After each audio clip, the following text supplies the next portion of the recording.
Anda kembali menyaksikan kanal siaran berita pemerintah. Kementerian Komunikasi dan Digital mengajak Kejaksaan Agung mendukung percepatan pembangunan infrastruktur konektivitas. Dukungan tersebut berupa pendampingan hukum dan penyusunan kontrak untuk menghindari terjadinya hambatan dalam pembangunan infrastruktur konektivitas.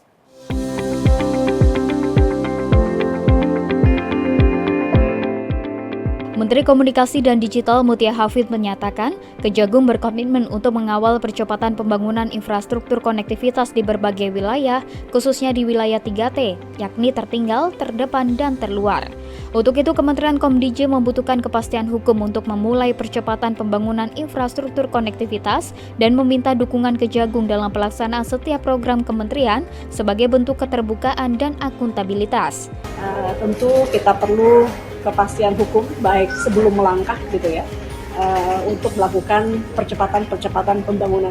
Jadi kami mohon dikawal, diawasi sedari awal kira-kira apa yang bisa kita perbaiki dalam hal tata kelola, terkhusus dalam program-program yang terkait dengan connectivity atau pembangunan infrastruktur konektivitas untuk mendukung juga arahan pembangunan bahwa kita perlu meningkatkan konektivitas di berbagai wilayah di Indonesia terkhusus 3T.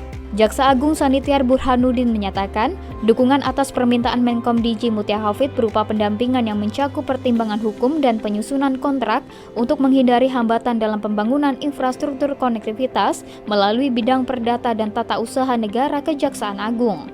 Betul, dari kami dari bidang Datun, di mana punya tugas dan fungsi baik itu sebagai pendampingan atau mungkin pembuatan LO dan hal-hal yang bersifat keperdataan kita akan dampingi terus.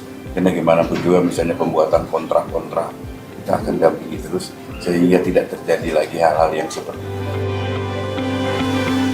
Wakil Menteri Perdagangan Dia Roro Esti Widya Putri melakukan kunjungan kerja ke Pasar Pandu Banjarmasin, Kalimantan Selatan.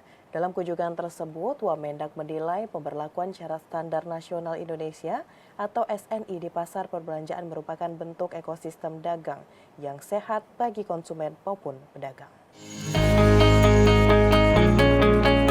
Syarat standar nasional Indonesia di pasar perbelanjaan dinilai Wakil Menteri Perdagangan Dia Roro Esti Widya Putri sebagai bentuk ekosistem dagang yang sehat. Hal ini dikarenakan pasar perbelanjaan yang menerapkan kebersihan, stabilitas harga pokok, tata kelola pasar yang baik akan memberikan rasa nyaman bagi pedagang dan konsumen sehingga berdampak pada peningkatan kunjungan dan perputaran ekonomi di pasar. Wamendak juga menyoroti digitalisasi yang mulai merambah ke dalam ekosistem dagang di pasar. Wamendak menilai dengan adanya transaksi digital di pasar, maka semakin mudah masyarakat untuk berbelanja. Selain itu, Wamendak turut memastikan harga bahan pokok di pasar tradisional Pandu Banjarmasin stabil dan tidak mengalami kenaikan harga yang menonjol. Menutup kunjungannya, Wamendak membantu pedagang dengan membagikan ukuran timbangan agar rasa percaya antara pedagang dan pembeli semakin kuat. Dan yang terpenting menurut saya ya, kalau untuk rakyat itu kan yang penting masyarakat itu merasa nyaman untuk berkunjung ke pasar. Bisa dibayangkan kalau pasar bersih seperti di sini, itu kan pasti pengunjung juga ingin kembali lagi, ya kan? Syukur-syukur bisa mengundang teman-temannya atau keluarganya. Jadi pasar ini menjadi tempat yang menyenangkan. Menteri Pendidikan Dasar dan Menengah Abdul Mukti meminta guru untuk tidak hanya berfokus pada kegiatan belajar mengajar, melainkan juga memperhatikan kondisi peserta didik. Hal itu guna menekan angka bunuh diri di kalangan usia pelajar.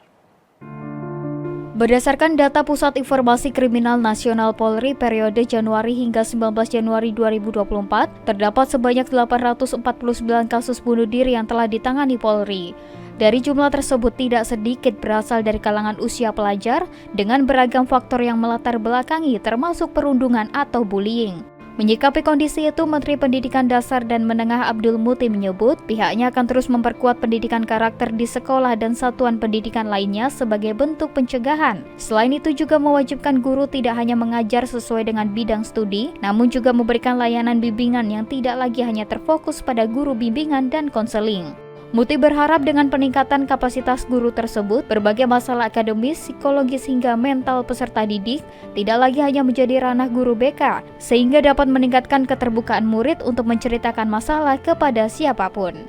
Jadi selama ini kan memang banyak sekali berbagai persoalan itu belum mendapatkan perhatian karena ya banyak faktor ya, mungkin guru terlalu sibuk dan sebagainya, sehingga dengan kebijakan kami sekarang ini guru tidak hanya berkewajiban untuk mengajar saja sesuai dengan bidang studinya, tapi juga punya kewajiban untuk memberikan layanan bimbingan.